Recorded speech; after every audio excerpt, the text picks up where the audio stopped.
Attacks us with nuclear weapons, danger will come not just from blast or heat or nearby radiation effect, but also from fallout.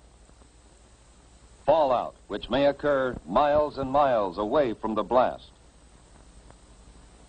You need to know about fallout, what it is, how to detect it, and what to do to protect yourself against it. Everybody needs to know. Yes, this does mean you. Watch and listen. One day, these facts may save your life. What is this fallout, anyhow? Just bits of radioactive fall out of the mushroom cloud of the nuclear explosion and settle on the ground. These bits of matter can be dangerous.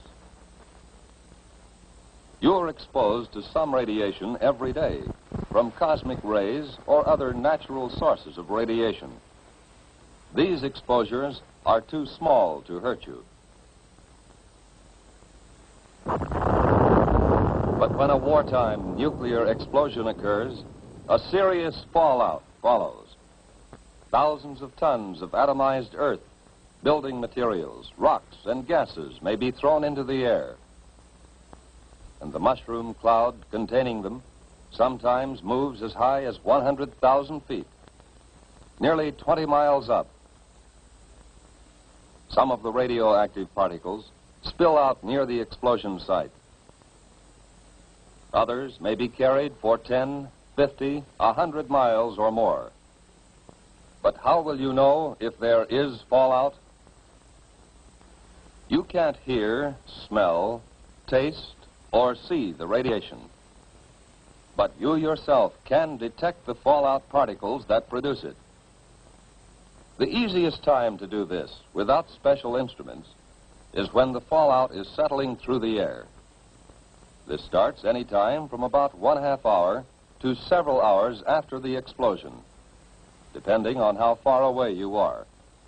And it continues to fall for an hour or longer. Usually you can see the fallout. So if there has been an explosion of a nuclear weapon within a few hundred miles of you, you should suspect every unusual concentration of dust in the air of being fallout. After an explosion in daylight, watch any unusual accumulation of dust. At night, put a white or light-colored plate outside. Examine it every 15 minutes or so. If dust is accumulated on the plate, treat it as fallout. The particles in that fallout behave like miniature X-ray machines, sending out radiation in all directions. If there are many particles, and if you are exposed to them long enough, you will be hurt. Others will be watching for that fallout, of course.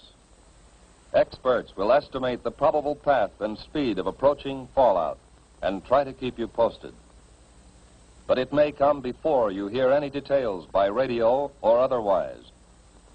You must take precautions, whether you hear their reports or not.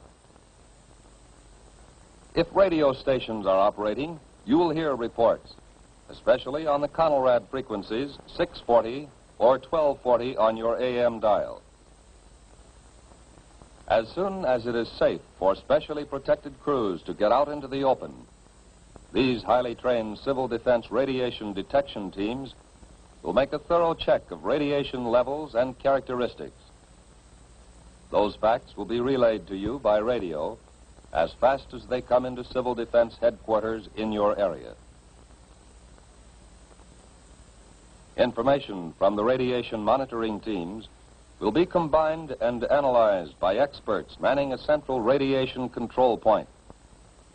These experts, who know just how fast harmful radiation reduces in force, can predict when it will be safe for people to come out of shelters and resume normal tasks. We have warned that you may have to act before you get any detailed reports. Just what can you do if fallout comes your way? Find the best shelter you can. The more solid substance you can put between yourself and the fallout, the better. But an ordinary frame house with windows closed will give considerable protection. In a house, it's best to get on the floor, away from doors and windows. Or if you can, find a location with additional walls in the center of the building. A basement is even better if the house has one. Large buildings, such as apartment or office buildings, give good protection. The thick, heavy masonry of their walls and floors makes it hard for radiation to get through. Basements, inside rooms, or corridors on the lower floors are safest. The basement of any house or building will become a good improvised shelter if you block the windows with sandbags and place other sandbags on the floor above the shelter area. If you don't have sandbags, thick, solid layers of books, magazines or newspapers, or even a series of file cabinets